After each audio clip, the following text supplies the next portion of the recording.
Imagine having to paint a tiny image with the thinnest brush you can find. Now, imagine doing the same thing with the next image, and the one after that, and the 40,000 frames that make up 10 minutes of film. That is exactly what the first workers who tried to bring color to cinema actually did. Painting frame, by hand, with paint that did not always cover evenly and sometimes smeared during projection. It was a process so slow and so impossible to reproduce at scale that no one could seriously consider it for mass production. And yet, in the very first years of the 20th century, there were studios attempting exactly that. That tells you something about how desperately color was wanted from the very beginning. Cinema was born in shades of gray, but that does not mean it was born incomplete.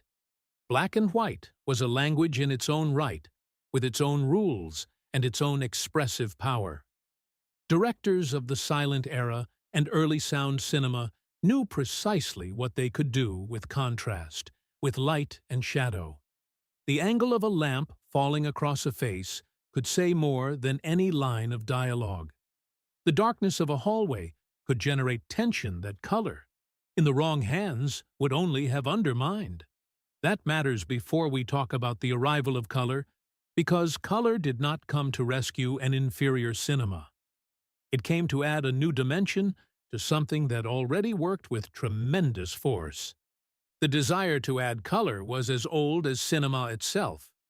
Georges Méliès, the French illusionist who turned the camera into a machine for fantasy, was already coloring some of his short films around 1900. One person, sometimes several, would take the printed frames and paint them one by one with fine brushes. The colors were not realistic and never pretended to be. They were signals, a way of giving images a festive or theatrical quality.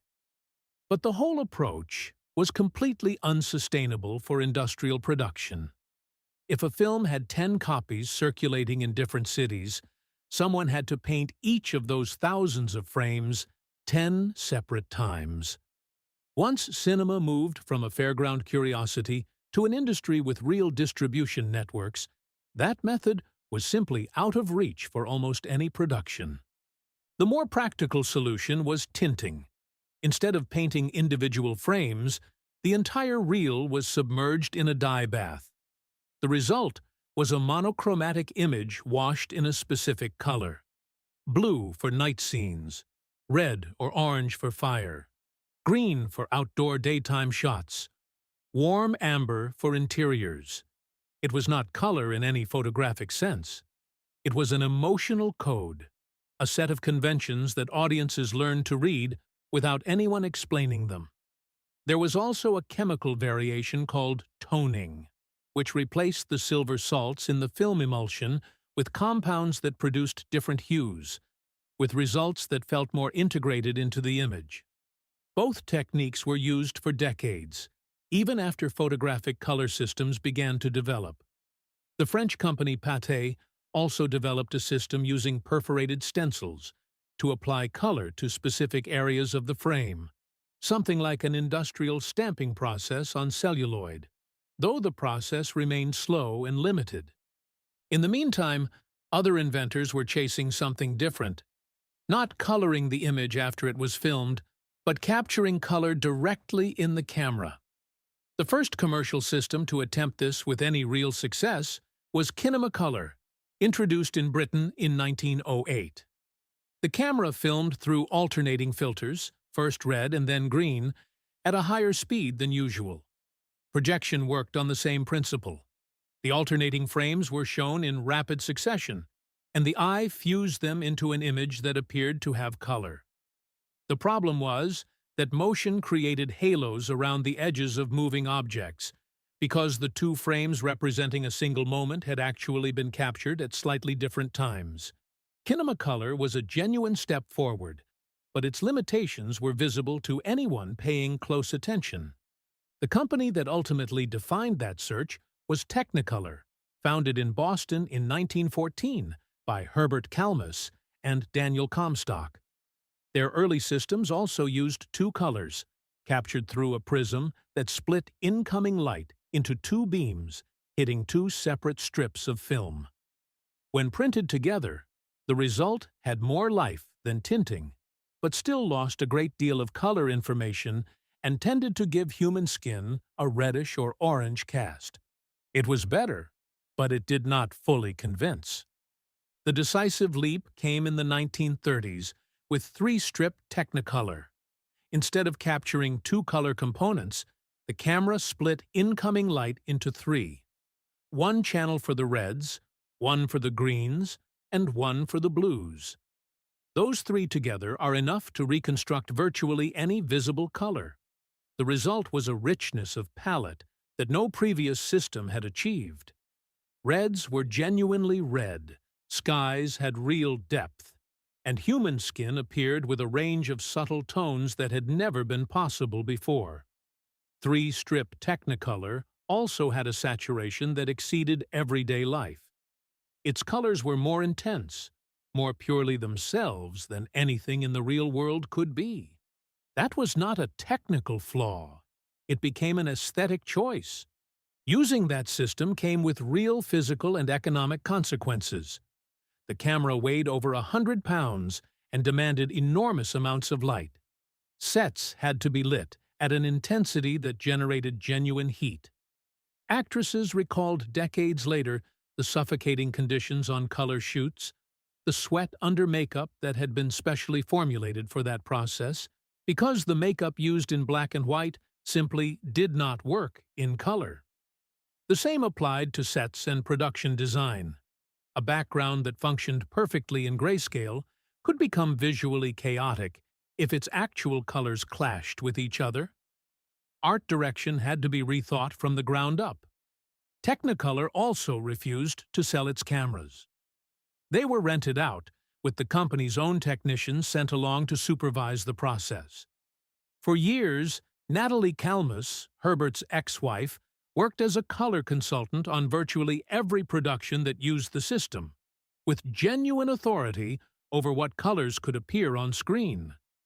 The result was an unmistakable visual signature, a palette that repeated itself with variations from one production to the next. The first animated feature to use that process was Disney's Flowers and Trees in 1932. Walt Disney understood before most people that color was not simply a technical improvement. It was a way of building worlds the audience could not visit by any other means. Animation, where every detail was drawn and chosen deliberately, was the ideal ground for that kind of exploration. In 1935, Becky Sharp became the first live-action feature filmed entirely in the three-strip process.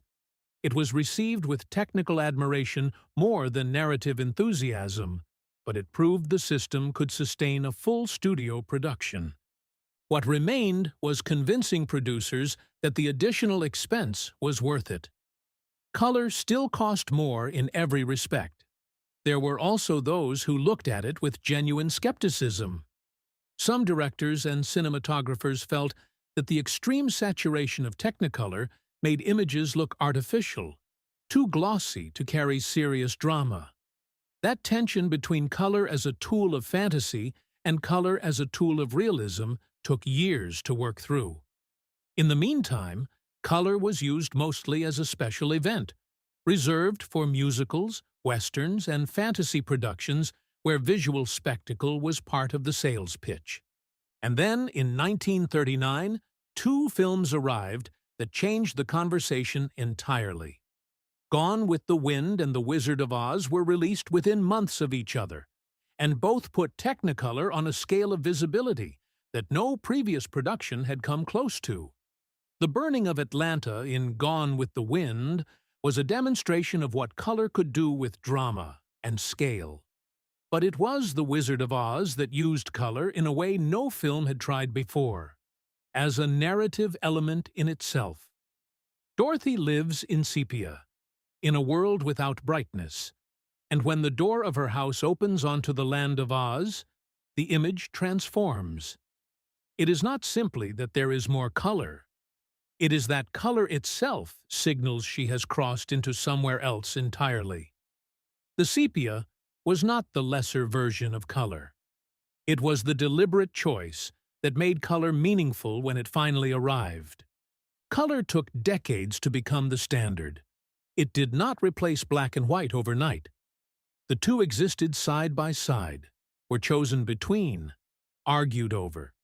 Even after color became more affordable in the 1950s, there were directors who kept choosing black and white for certain stories, not out of nostalgia or budget constraints, but because it remained the most precise language for what they were trying to express. What three-strip Technicolor demonstrated was that color could be something more than a visual addition. It could build emotions that shape and shadow alone could not reach. It could signal impossible worlds, amplify desire, exaggerate wealth, or make poverty feel colder. There is something that stays with you in that image from the beginning. Someone bent over a strip of celluloid, brush in hand, coloring a tiny figure with the knowledge that it will be projected enormous on a dark wall. That person had no idea that decades later there would be cameras capable of splitting light into 3 separate channels and recording every color in the visible spectrum. They only knew the image could be something more. That instinct, repeated in laboratories, studios, and patent filings across 40 years, ended up building a completely new way of imagining the world on screen. Color did not arrive to fix cinema. It arrived to give it another dimension, a new way of building emotion, fantasy, reality, and visual memory.